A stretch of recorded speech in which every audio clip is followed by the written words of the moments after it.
America और Europe को ऐसा किसी ने नहीं चाहा।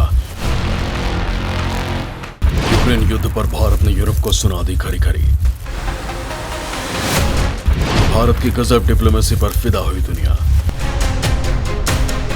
दोस्तों, जो काम पिछले 70 सालों में नहीं हुआ आजकल खुलेआम देखने को मिल रहा है। बड़ी बात तो यह है कि पहली बार दुश्मन देश चीन भी भारत के इस अदा का दीवाना फिर रहा है, तो वहीं पाकिस्तान भी तारीफ करता नहीं थक रहा, क्योंकि कल तक यूरोपीय देशों और अमेरिका की दादागिरी का जवाब कोई देता ही नहीं था, और जो देता था उनको ये देश रगड़ने के लिए तैयार हो जाते थे। लेकिन मोदी की हरी झंडी के बाद तो विदेश मंत्री एस जयशंकर लगातार पश्चिमी दुनिया को खरी खोटी सुना रहे हैं, और इन देशों को यू टर्न लेकर भारत की ही शरण में आना पड़ रहा है।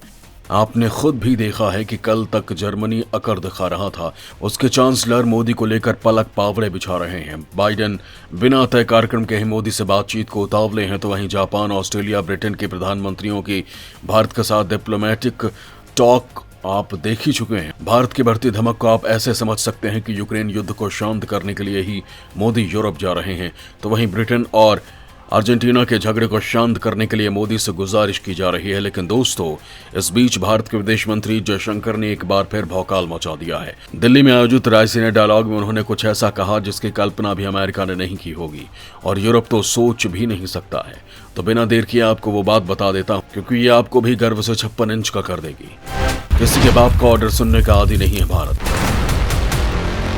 इन शर्तों पर दुनिया से बात करेगा नया भारत। ये मैं करके दिखाऊंगा। जयशंकर के बवंडर में फिर धड़ाम हुआ अमेरिका। यूरोप की दादागिरी पर मोदी ने चलाया चाबुक।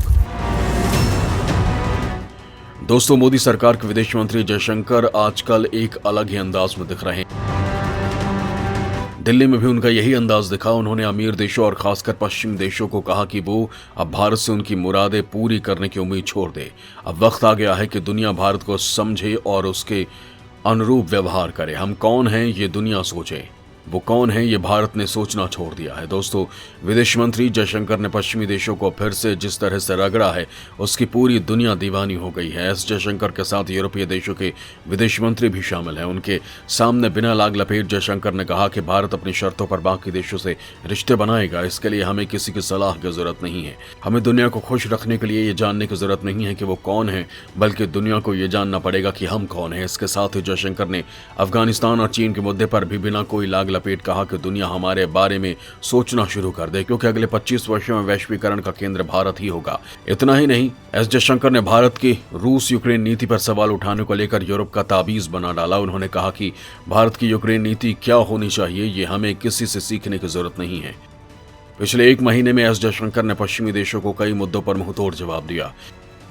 इससे पहले भारतीय विदेश मंत्री ने अमेरिका में 2+2 की बैठक के दौरान अमेरिकी रक्षा और विदेश मंत्री के साथ संयुक्त प्रेस कॉन्फ्रेंस में एक सवाल पर रिपोर्टर से कहा था कि उन्हें पश्चिमी देशों के नेताओं से पूछना चाहिए कि वो रूस से कितना तेल खरीदता है, क्योंकि भारत एक महीने में रूस से जितना तेल खरीदता है, यूरोप उतना तेल एक दिन में खरीद लेता है।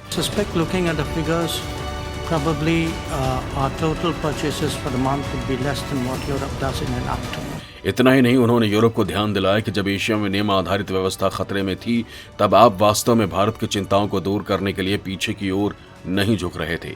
एशिया में चुनौतियों के बीच हमें यूरोप की तरफ से और व्यापार करने की सलाह दी जा रही है। कम से कम हम आपको सलाह तो नहीं दे रहे हैं। विदेश मंत्री एस जयशंकर ने अफगानिस्तान के मुद्दे पर यूरोप से कहा कि अफगानिस्तान पर आप मुझे बताइए कि नियम आधारित व्यवस्था का कौन सा भाग सही ठहरता है जो दुनिया ने वहां पर किया है।